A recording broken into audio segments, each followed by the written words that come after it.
Hello guys, আজকে তোমাদেরকে দেখাবো নিরামিষ স্টাইলে অর্থাৎ পুঁই শাক। দেখো, তেলটা গরম করে প্রথমে দিয়ে দিচ্ছি পাঁচফোড়নটা হালকা ভেজে আসলে দিয়ে দেবো দুটো শুকনো লঙ্কা, 4-5টা কাঁচা লঙ্কা আর সাথে দেবো আগে থেকে কেটে রাখা কুমড়ো, আলু, কচু, পুঁই শাকের ডাঁটা, ঝিঙে সব একসাথে সবজি কেটে ভালো করে ধুয়ে রেখেছিলাম। কাটা সবজিগুলো ভেজে আসলে ওর মধ্যে সবজিগুলো ঢেলে দেবো। সমস্ত সবজি ঢেলে একসাথে ভালো করে নাড়াচাড়া করে মিশিয়ে নেবো।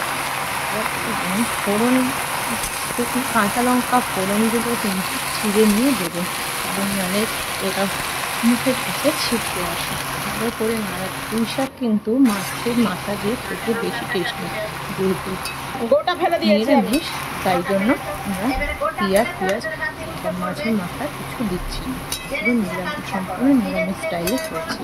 ভালো ফোড়নের সাথে সবজিগুলোকে ভালো করে নাড়াচাড়া করে মিশিয়ে ভেজে নিচ্ছি। ঢাকা দিয়ে দেবো একটু সেদ্ধ হওয়ার জন্য, ভালো করে সেদ্ধ হওয়ার জন্য। ঢাকাটা আবার খুলে আবারও ভালো করে নাড়াচাড়া করে প্রথমে কিন্তু কেউ লবণ দেবেন না। সবজিটা একটু মজে আসলে বা হালকা সিদ্ধ হয়ে আসলে তারপরে নুনটা দেবেন, কারণ প্রথমে লবণ দিয়ে দিলে কিন্তু নুনের স্বাদটা বেশি হয়ে যাবে। এবার পরিমাণ মতো দিয়ে দেব লবণ। যে যেরকম টেস্টের লবণ খান সেরকম স্বাদ অনুযায়ী লবণ দিতে পারেন। লবণ দিয়ে ভালো করে নাড়াচাড়া করে মিশিয়ে নেব। দেখুন, লবণ নাড়াচাড়া করে এরপরে আমরা দিয়ে দেব, আবার ঢাকা দিয়ে দেব।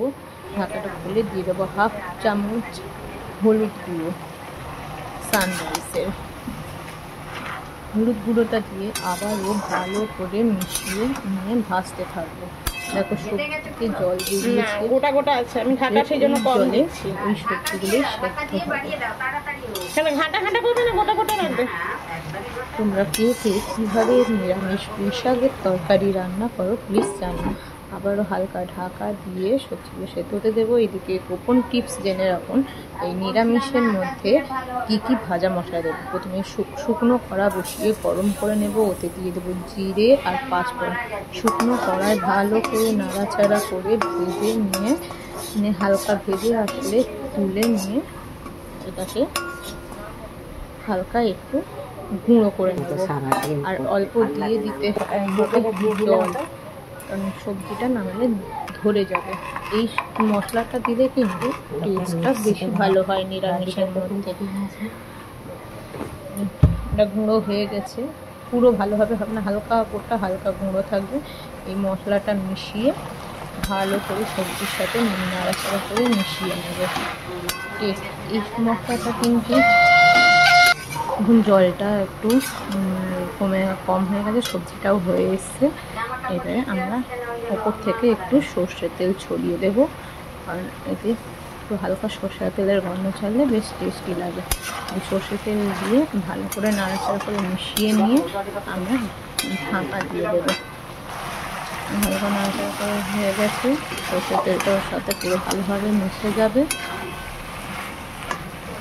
ঢাকা দিয়ে রেখে দেবো যাতে ওর মধ্যে গন্ধটা কিছুক্ষণ থাকে। ঢাকাটা খুলে আস্তে করে আমরা এবারে সবজিটা নামিয়ে নেব এক এক করে। সবজিটা নামিয়ে নিয়েছি, এবারে হয়ে গেছে তৈরি। এবারে নিরামিষ পুঁই শাকের তরকারি। এটা গরম গরম সবজি তরকারি ভাতের সাথে বেশ ভালোই লাগে খেতে। তোমাদের কার কার ভালো লাগে প্লিজ জানিও কমেন্টে। Bye bye.